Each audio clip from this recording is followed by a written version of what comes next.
Hello students, बिना किसी देरी के आप लोगों को बताने वाले हैं आज जो मोस्ट इम्पॉर्टेंट क्वेश्चन है कि हर बार आता है इस टाइप का क्वेश्चन। तो इसको आप लोग कैसे हल करेंगे बहुत आसान तरीके से। तो सबसे पहले आपको इसको पढ़ना है कि पी क्यू आर और एस द्वारा हल किए गए प्रश्नों की संख्या को दंड ग्राफ द्वारा दर्शाया गया है। तो क्या कह रहा है कि पी क्यू आर और एस, पी क्यू आर और एस ये जो है किसी छात्र का नाम समझ लीजिए। इनके द्वारा जो हल किए गए जो है प्रश्न हैं उनकी संख्या को ये दर्शा रहा है इसमें। तो चलिए समझते हैं इसको कैसे। तो यहाँ पे P जो है उसने 4 संख्या यानी प्रश्नों की संख्या ऊपर दिया गया है, यहाँ पे ऊपर लिखा भी है प्रश्न, और यहाँ पे जो है P दिया गया है। तो इसके सामने कितना लिखा है 4, तो यानी P द्वारा कितने प्रश्न हल किए गए 4। उसी तरह Q द्वारा कितने प्रश्न हल किए गए 6। इसी तरह जो है R के द्वारा जो है 10 प्रश्न हल किए गए। यहाँ पे जिसकी ऊंचाई देखेंगे तो यहाँ पे 10 तक आ रहा है, तो 10 प्रश्न हल किए गए। यस के द्वारा कितने प्रश्न हल किए गए 8। अब नीचे प्रश्न दिया गया है कि उपर्युक्त दंड ग्राफ से ज्ञात कीजिए कि क्यू और आर ने मिलकर कितने प्रश्न तथा पी और यस दोनों से अधिक हल किए। अब पहले हमको कह रहा है कि क्यू और आर ने मिलकर कितने प्रश्न हल किए। तो यहाँ पे देखेंगे क्यू और यहाँ पे दिया गया है क्यू और आर, तो हम क्यू और आर देखते हैं। पहले क्यू यहाँ पे है, आर यहाँ पे है, वही हम दंड आर एक यहाँ पे बना दिए हैं।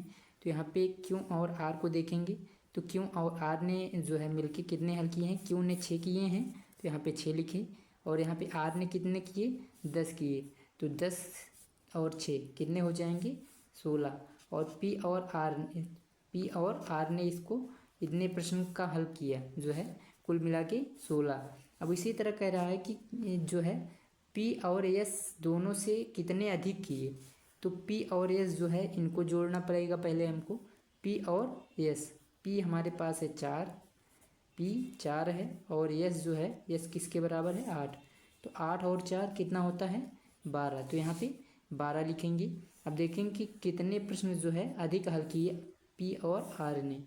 तो यहाँ पे 16 है, 16 में से अगर हम 12 घटा देंगे तो कितना बचेगा 4। 6 में से 2 गया तो 4, और 1 में से 1 गया तो कुछ नहीं। तो 4 प्रश्न ज़्यादा हल किए। कितने प्रश्न ज़्यादा हल किए 4। तो यहाँ पे हमको उसी में टिक मारना रहेगा, 4 प्रश्न जो है अधिक हल किए। इस टाइप का वीडियो आप लोगों को देखने के लिए हमारे चैनल को सब्सक्राइब कर लीजिए। और इसमें एक और मोस्ट इम्पॉर्टेंट क्वेश्चन आप लोगों के लिए है। तो चलिए देखते हैं जो आप लोगों को बहुत दिक्कत होती है इसको आसान तरीके से हम कैसे लगा सकते हैं। यहाँ पे आप लोग देख रहे हैं 50वां क्वेश्चन। 50वां क्वेश्चन यहाँ पे देख रहे होंगे कि 3 है, उसके बाद यहाँ पे 3/100 है, 3/1000 है, फिर 3 यहाँ पे कुल मिला के जितने 6 जीरो हैं तो यहाँ पे 10 लाख हो जाएंगे।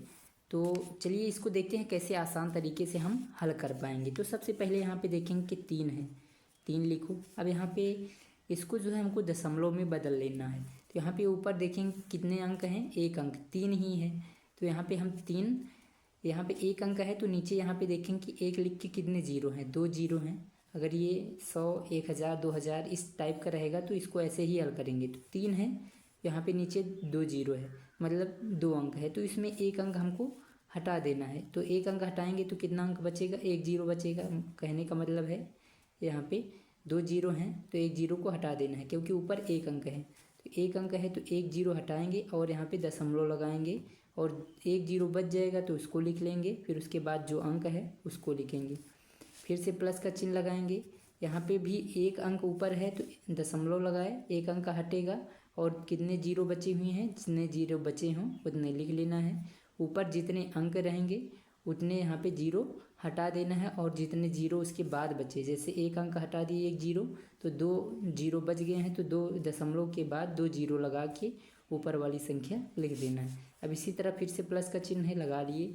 अब यहाँ पे दशमलव लगाएंगे और इसमें से कुल गिनेंगे कितने जीरो हैं। तो यहाँ पे 6 जीरो हैं तो 1 जीरो कम कर देंगे तो 5 जीरो हो जाएंगे। दशमलव के बाद 1 2 3 4 5 जीरो, और उसके बाद ऊपर वाली संख्या लिख देना है।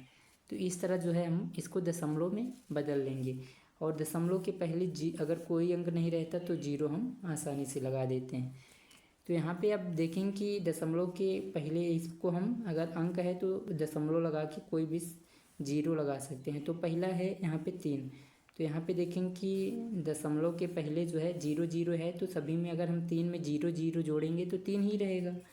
अब उसके बाद पहला अंक देखेंगे, दशमलव के बाद पहला अंक सभी में देखेंगे कि इसमें भी 0 है, इसमें भी दशमलव के बाद पहला 0 है, तो दशमलव के बाद 0 लगा लेंगे, या तो आप अंतिम से लिख सकते हैं। तो उसके बाद दूसरा अंक देखेंगे, दूसरा अंक यहाँ पे 3 है, यहाँ पे भी 0 है और यहाँ पे भी 0 है। उसके बाद यहाँ पे तीसरा अंक देखेंगे, तीसरा अंक इसमें है नहीं, तो तीसरा अंक इसी में देखेंगे, और किस में है, इसमें।